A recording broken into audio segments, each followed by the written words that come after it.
Lembrando que essa polêmica ainda está para ser decidida, então essa série vai te mostrar qual investimento rende mais. Tesouro Selic 2029 ou um ETF que investe em renda fixa, que é o LFTS11, na verdade ele investe em diferentes Tesouros Selics com prazos diferentes, ou um CDB/RDB que rende 100% do CDI. E nada de simulação, nessa série eu investi dinheiro real, claro, um valor pequeno, mas para mostrar para vocês o que aconteceria ao longo do tempo com esses 3 tipos de investimento. E assim, logo que eu comecei essa série, saiu uma treta com o LFTS11, e se tu não tá sabendo, eu vou te resumir. Olha aqui, ó, tu já entra no site do ETF e ele já tem uma nota de esclarecimento aos investidores. O que aconteceu? Quando esse ETF veio ao mercado, a grande atratividade dele é que a alíquota de imposto de renda seria de 15%. Então eles dizem, tu pode investir em Tesouro Selic, não importa se tu ficar um ano ou um dia, a alíquota de imposto de renda sobre o teu lucro vai ser 15%, o que era uma grande vantagem em relação a investir diretamente no Tesouro Selic, porque quando tu investe em Tesouro Selic, tu pega a tabela padrão de renda fixa, que começa em 22,5% e vai diminuindo até 15% conforme tu vai ficando mais tempo. Mas esse valor de 15%, se não me engano, só chega depois de uns 2 anos. Se o editor quiser até botar essa tabela de renda fixa aí agora, a gente agradece. E a polêmica foi levantada por outras pessoas do mercado financeiro e, na verdade, esse imposto tem que ser retido na fonte, então muitos bancos e corretores ficaram com medo e durante algum período até pararam de negociar esse ativo.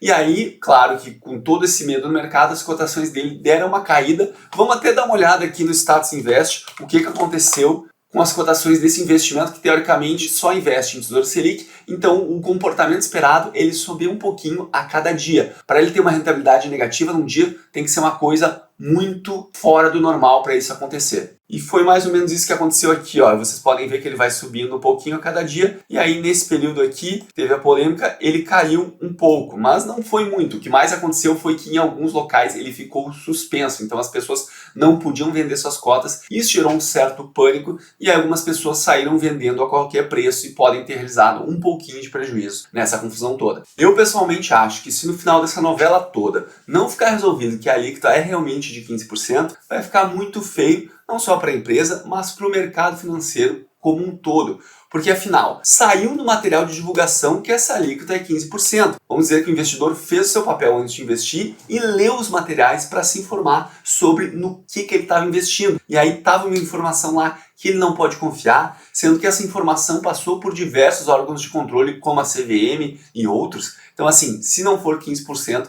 acho que vai ficar muito chato, mas a gente sabe que a gente está no Brasil. E no Brasil, segurança jurídica não é algo que é muito em alta. Então, muitas vezes, o passado no Brasil, ele não é definitivo. Basta vir uma nova interpretação e as regras do jogo mudam. Então, vamos ter que esperar mais algum tempo. Eu acho até que deveria ter sido dado uma prioridade maior até para resolver essa questão, mas enfim, não depende de mim. Nós vamos ter que esperar mais alguns meses para ver realmente qual vai ser a decisão dos órgãos de controle da Receita Federal também, que agora foram questionados formalmente pela gestora do ETF ali, também por outros agentes de mercado, e agora nós vamos ter que esperar para ver o que vai acontecer com essa resposta, qual vai ser a alíquota definitiva de imposto de renda. Mas enquanto isso, eu vou seguir mostrando essa série para vocês, mostrando os 3 tipos de investimento, o que está acontecendo com a evolução do dinheiro que eu coloquei em cada uma dessas 3 opções, e aí eu vou sempre frisar para vocês que eu vou mostrar a opção bruta, e eu vou sempre lembrar para vocês que tem essa polêmica, porque aí na hora de fazer os cálculos a gente não sabe se no caso do LFTS11 a gente usa a alíquota de 15%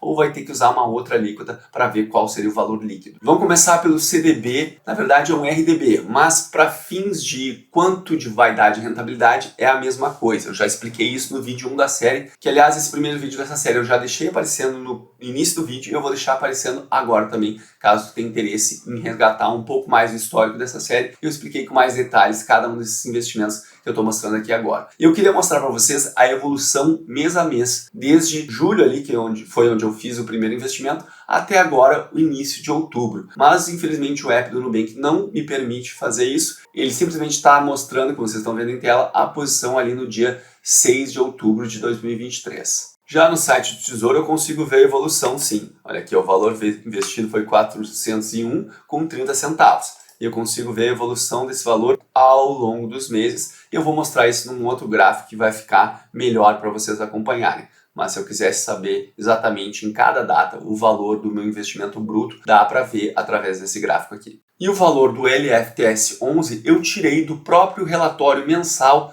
lá do Investidor B3, que mostra todos os investimentos que tu tem em bolsa. E aí eu juntei esses números e fiz o gráfico que eu vou mostrar para vocês. Mas antes eu queria saber, qual desses tu acha que está na frente? E antes de eu mostrar o resultado, eu queria te pedir, se tu tá gostando da série, se tu curte o conteúdo aqui do canal, clica para se inscrever no vídeo e também manda esse vídeo para mais pessoas, compartilha esse vídeo para mais pessoas, porque eu tenho certeza que muitas pessoas têm dúvidas sobre esses 3 investimentos e querem saber qual que rende mais. Então nesse vídeo aqui eu estou mostrando com dinheiro de verdade, então não tem muito o que discutir. É pegar, olhar o vídeo e tu vai saber exatamente o que vai acontecer com o teu dinheiro, caso tu invista em algum desses 3 investimentos. Então aqui a evolução ao longo dos meses, como vocês podem ver, olha aqui, ó, o LFTS 11 está bem acima dos outros dois. Mas calma, porque isso aqui é o valor absoluto. E na verdade eu mostrei para vocês, quando eu fui investir nesses 3 investimentos, eu tentei investir mais ou menos a mesma quantidade de dinheiro. Mas isso não era possível, afinal, por exemplo, o LFTS 11 tinha suas cotas negociadas em bolsa e tem um preço mais fixo. Já, por exemplo, o Tesouro Selic, tu pode comprar parcelas do título, então é mais fácil chegar no valor que eu queria, mas o fato é que teve valores investidos um pouquinho diferentes. Olha aqui, ó, CDB, RDB eu investi R$400, já no Tesouro Selic 401,30 e no LFTS 11 eu tive que investir R$435. Então, na verdade, aqui o valor final, que aqui está maior, não quer dizer que ele teve maior rentabilidade. E, obviamente, eu vou mostrar agora o gráfico de rentabilidade mês a mês. Rentabilidade, na verdade, acumulada, rentabilidade bruta, ou seja, antes da retirada do imposto de renda, e vocês vão ver como é que se comportaram esses 3 investimentos. Aqui está a evolução, e como no CDB, no RDB, eu não tinha os valores intermediários, eu tive que botar 0%. Então, só a gente tem o valor final ali no início de outubro. E aí vocês já podem ver aqui, ó, que o CDB, o RDB, está com uma rentabilidade bruta acumulada de 2,48%, enquanto no LFTS 11 está com 2,97%, enquanto no Tesouro Selic 2029 está com 3,16%. Isso era mais ou menos o que eu esperava encontrar. Será que tu consegue entender o porquê disso? Eu vou te explicar. O Tesouro Selic 2029 era o Tesouro Selic com prazo mais longo que eu podia investir quando eu comecei a fazer essa série. E por isso ele dava uma rentabilidade maior do que os outros Tesouros Selics com prazo menor. E o LFTS 11, se vocês lembram, ele investe em uma carteira com diferentes Tesouros Selics com prazos diferentes. Só que eu já falei para vocês que naquele momento o Tesouro Selic que pagava mais era o 2029. Então era esperado que o Tesouro Selic 2029 ia ter uma rentabilidade um pouquinho superior ao LFTS 11. Só que lembrando, isso é uma rentabilidade bruta.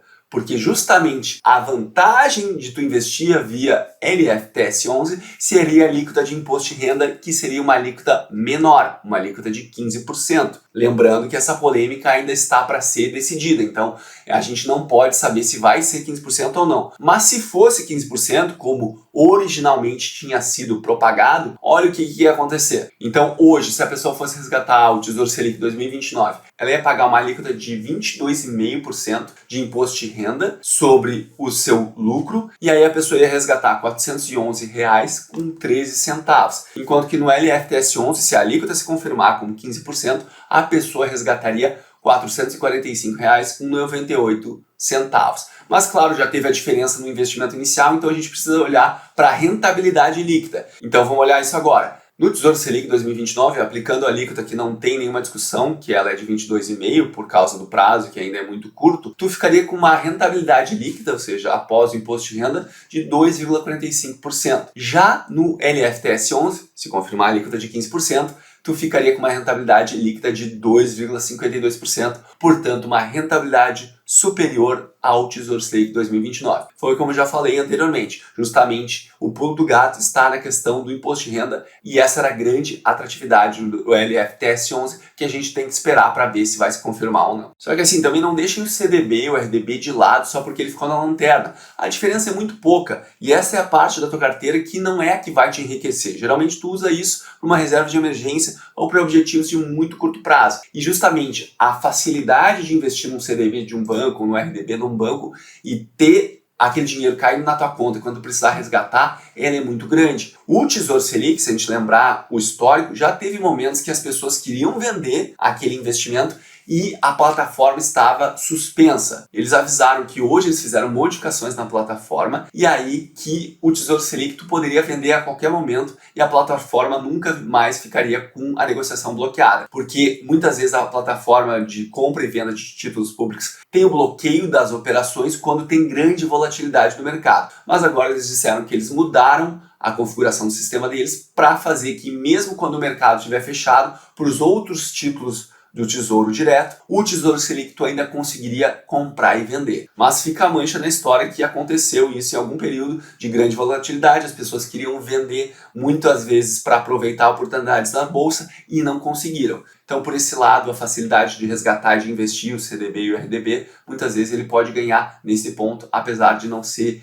o investimento que vai te trazer um melhor retorno financeiro em comparação com o Tesouro Selic ou um LFTS11. Mas vocês vão ver ao longo do tempo que a diferença vai ficar muito pouca. E lembrando, se tu quer investir para prazos muito longos, talvez esses 3 investimentos não seriam a melhor opção. E me fala nos comentários o que tu tá achando da série, se tu ficou com alguma dúvida e qual que tu acha que vai ser o resultado após 6 meses. Lembre-se que investir é preciso. Um grande abraço e até a próxima.